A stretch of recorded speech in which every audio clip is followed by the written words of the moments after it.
Taton, taton, jeton de tons, caton, maton, taton, tantanet, taton.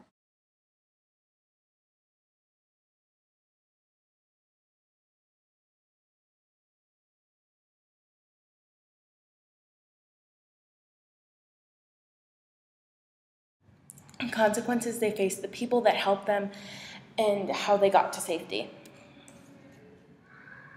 Because they thought it was safe, Austria, the Netherlands, Belgium, and all neighboring countries to flee the persecution of the Jewish people. Storming into synagogues, and they were forcing military service upon people. There were also many rules set upon these people.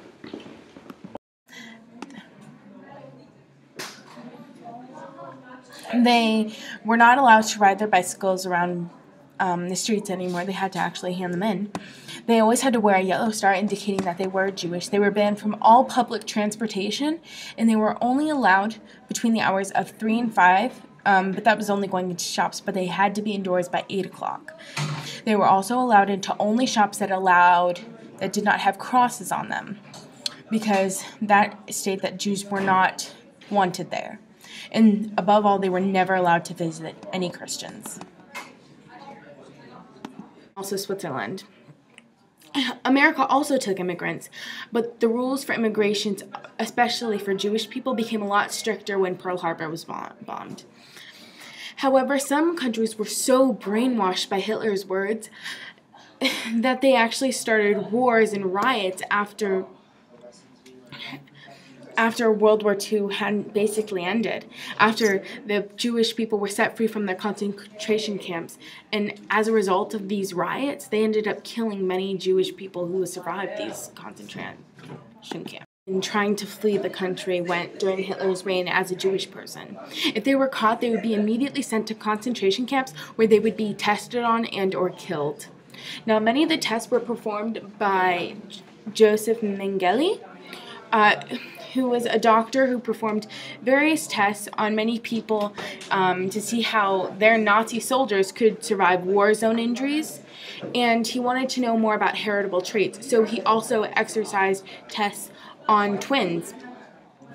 And it did not matter the age difference because he did not view these Jewish people as humans. So often, a lot of their test subjects would be infants.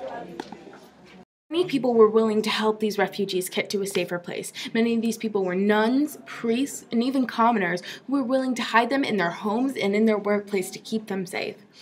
Now, on the left, we have a man. His name is Daniel Goldsmith, and he was put into a Catholic boys' orphanage, even though he was Jewish, by his mother because she knew that they would keep him safe. And after a while, the priest knew that something was going on, so they created fake baptismal certificates for him to prove that he was not Jewish. After a while, though, the Nazis just became suspicious, and so then they decided to storm into this Catholic orphanage. And when they found out that he was not circumcised, they took him immediately and put him on a train to go to the concentration camps. He, however, did not reach the concentration camps because a friend of his found a hole in the train that was going to the concentration camps, and they escaped through the mountains. And on the right, we have the lady who helped the Franks stay in hiding for as long as they could before they were put into concentration camps, where eventually over half of the people did die. But without her help, they wouldn't have stayed alive as long as they did. When in hiding, because they fled to neighboring countries, there were still many people that died. Approximately 11 million people.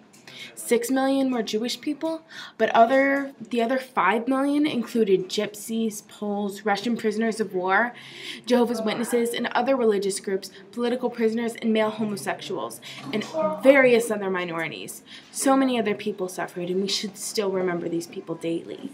Where were you? Anybody who survived the testing in Auschwitz had developed later on in life serious health issues and most became sterile.